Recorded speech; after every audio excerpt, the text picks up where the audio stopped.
There are many things that we pray for as Jews, many things that we seek, both in the realm of personal fulfillment and aspiration for our people and for greater humanity. One thing that we don't need to pray for is sympathy for the victims of discrimination anywhere in the world. From our very origins as a people, we have been a small minority. Our father Abraham, our mother Sarah, were strangers in the very land that they were promised. Within 2 generations, all of their descendants were displaced even from the promised land, down to Egypt first as valued guests and then, well, slaves, and seen as a threat to the ruling culture of Egypt. Our Torah preserves this experience and again provides for the needs of the powerless. At Sinai, we received the 10 Commandments and then immediately the rights of slaves, that one could not be a slave into perpetuity, that one could not mistreat. We are reminded again and again of the rights of widows and orphans and landless. The Torah teaches us that the impoverished have a claim, both by morality and by the word of God, on the wealthy. This was beautifully encapsulated by a French Jew, Edmund Flegg, in 1927. This is what he wrote in part. I am a Jew because born of Israel, and having lost her, I have felt her live again in me, more living than myself. I am a Jew because born of Israel, and having regained her, I wish her to live after me, more living than in myself. I am a Jew because the faith of Israel demands of me no abdication of the mind. I am a Jew because the faith of Israel requires of me all the devotion of my heart. I am a Jew because in every place where suffering weeps, the Jew weeps. I am a Jew because at every time when despair cries out, the Jew hopes. This note was written to his as yet unborn grandson. In every place where suffering weeps, the Jew weeps. Let's face it, to be a Jew means to be sensitized to the capacities for human cruelty. We have learned through our long years of wandering what it means to be a people apart, a people despised simply for existing. The wandering that brought us here to the U.S. cannot, must never diminish that special sensitivity. Even though now, in 2016, we can pass in the general culture unnoticed if we so choose, we must always remember who we are. The story of the New World, of course, doesn't begin with us. We just celebrated Columbus Day, and I think it's good to take a moment to reflect on what he did, the forces he set loose. As Jews and as Americans, we should know. We all learned the rhyme, in the year 1492, Columbus sailed the ocean blue, and the Spanish expelled all the Jews. Well, maybe we didn't learn that third piece of the rhyme in elementary school, but I always teach it that way, because in part, the drive for religious and racial purity didn't stop in Spain. Ta, Shema, as the rabbi said, come and listen. Columbus arrived on the island of Hispaniola, now the Dominican Republic and Haiti, in 1492. Many others followed. One of them was a young man by the name of Bartolomé de las Casas, who came in 1502, a remarkable guy who arrived at the age of 18 with his father. One of the first Europeans in the New World, Las Casas was a participant and a first-hand witness to what transpired in these first European colonies. They were operated under the Spanish system that was called encomienda. It entitled the conquerors to press the natives into labor and force them to pay tribute, as long as in turn they were taught Spanish and Christian faith. This was established first in the Iberian Peninsula during the time known as the Reconquista, the reconquest from the Muslims. The same practice that went into effect in Spain came to the New World. In practice, what happened is that the natives of Hispaniola were worked to death. When they hid to avoid the Spanish, they were tortured and killed.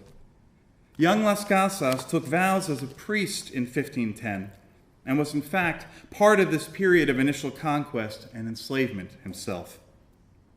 He went on to participate in the conquest and enslavement of Cuba in 1513.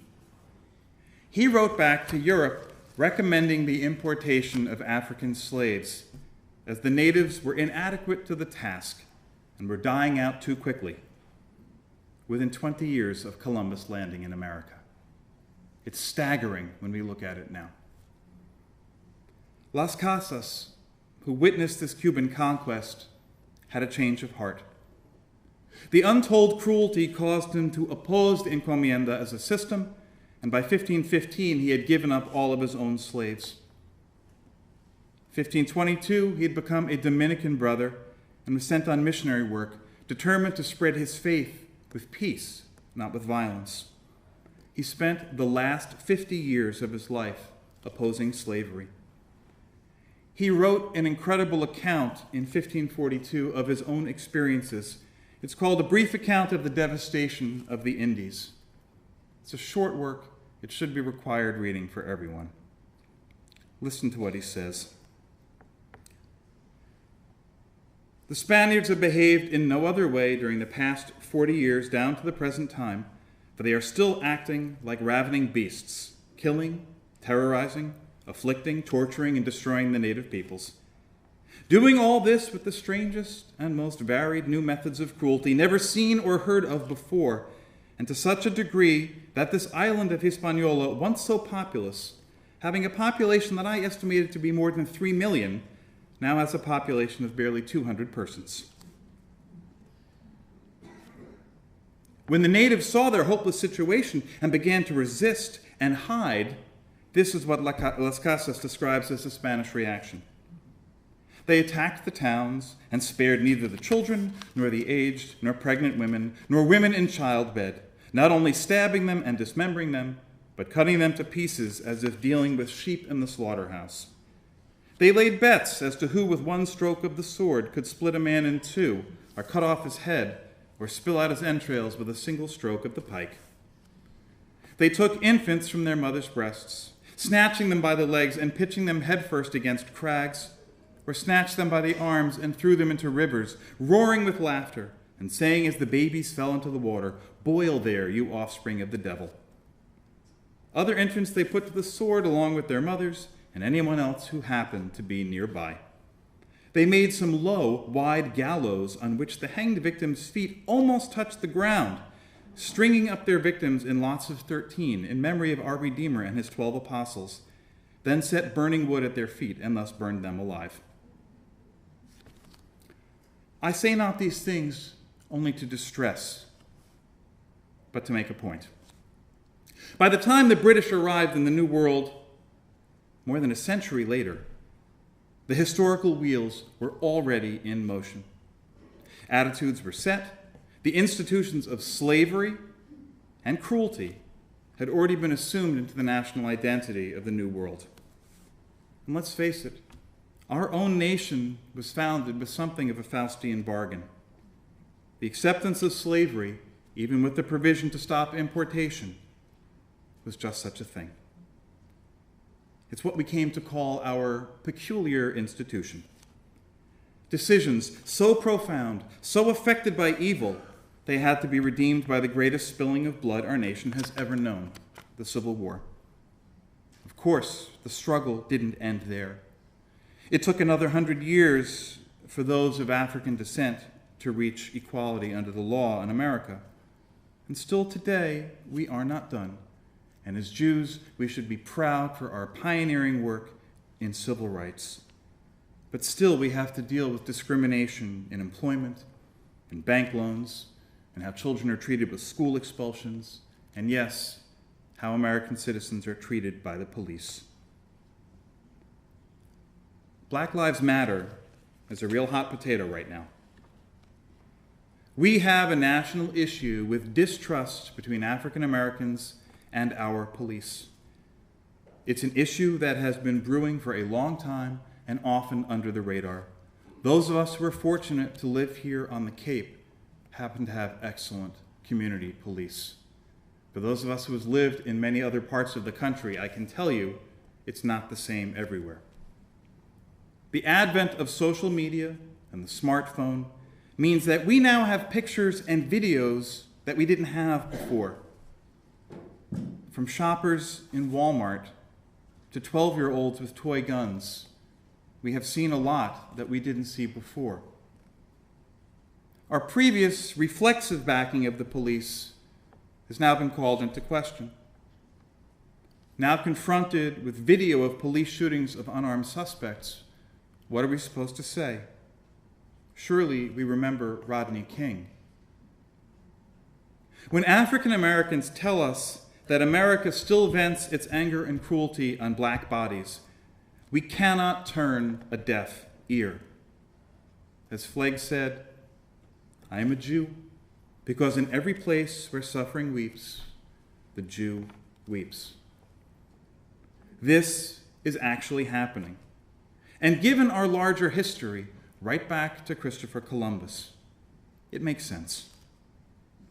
This is not to condemn the police, without whom, let's face it, we would all be up the creek without a paddle.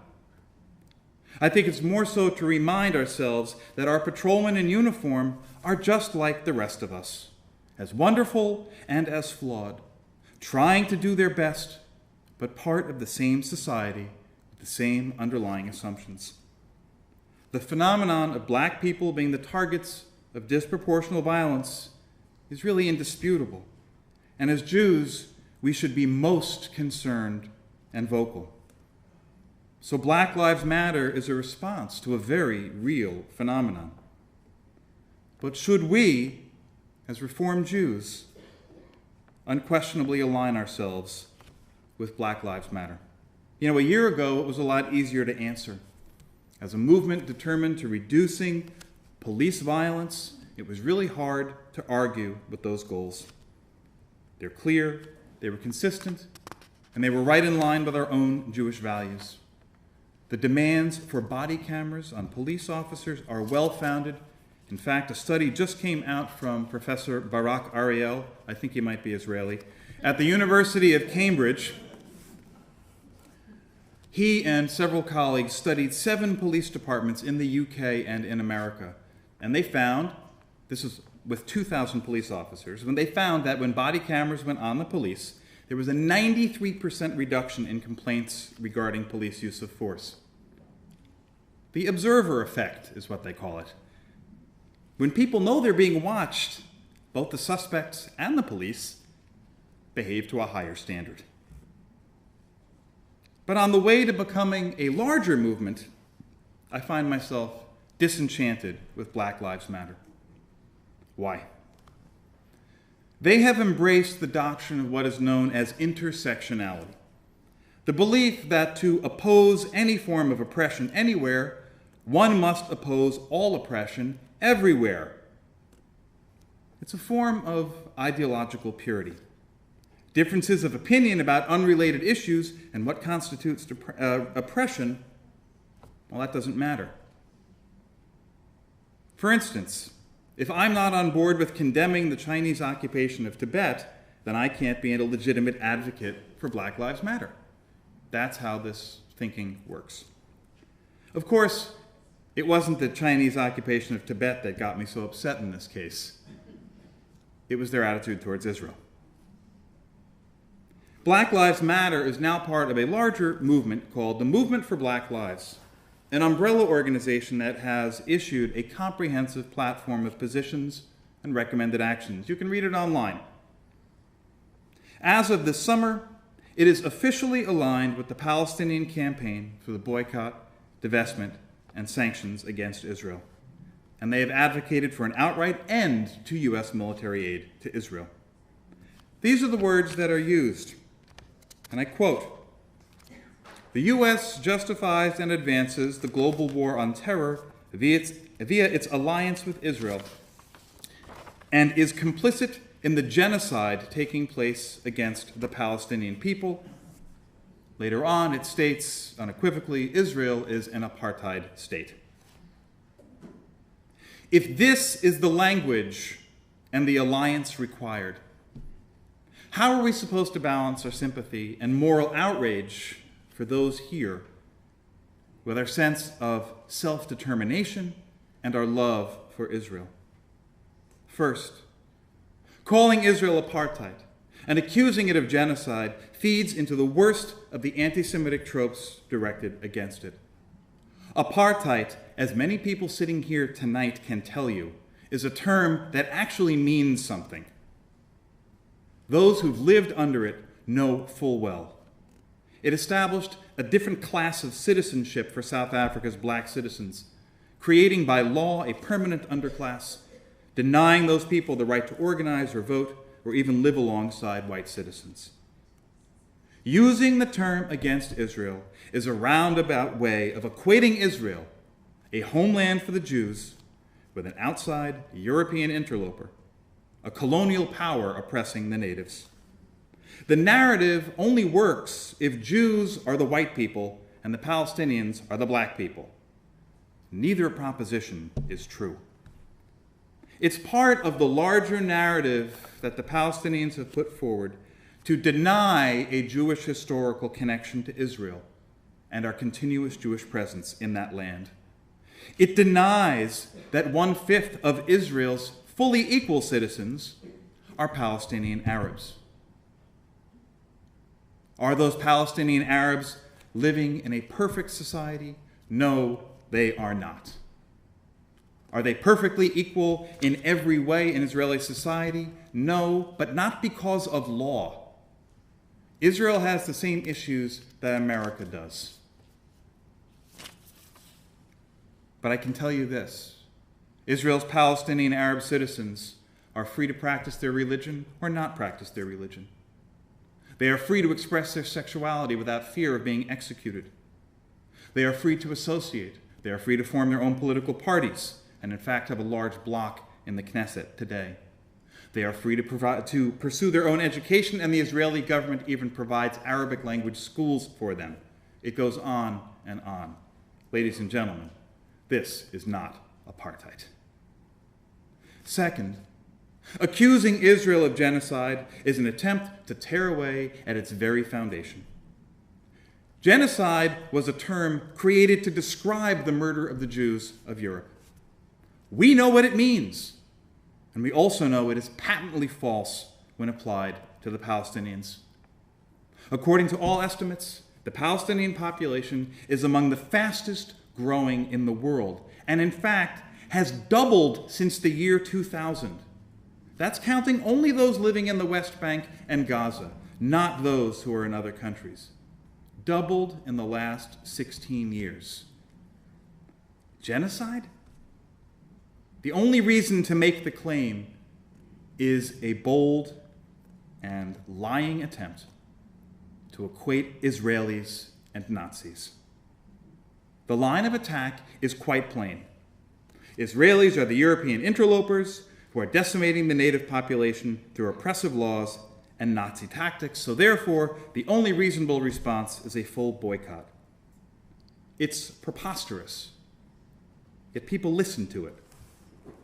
I don't know how or why the movement of Black Lives Matter and the BDS, the Boycott, Divest, and Sanction, were aligned. But as an American Jew, when I see BLM and BDS, I have to call BS. I support efforts to reduce violence against black people in the U.S. As a patriotic American and as a moral Jew, I feel we all have an opportunity and an obligation to do so. But I support, as does the Israeli government and the United States government, a two-state solution as the only way to establish peace for Israelis and Palestinians. I will not be dictated to about my ideological purity in order to hold both of these positions intact.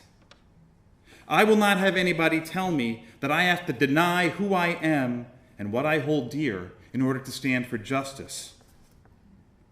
Anyone who rejects for Jews the right to self-determination is coming from a place of dark hatred.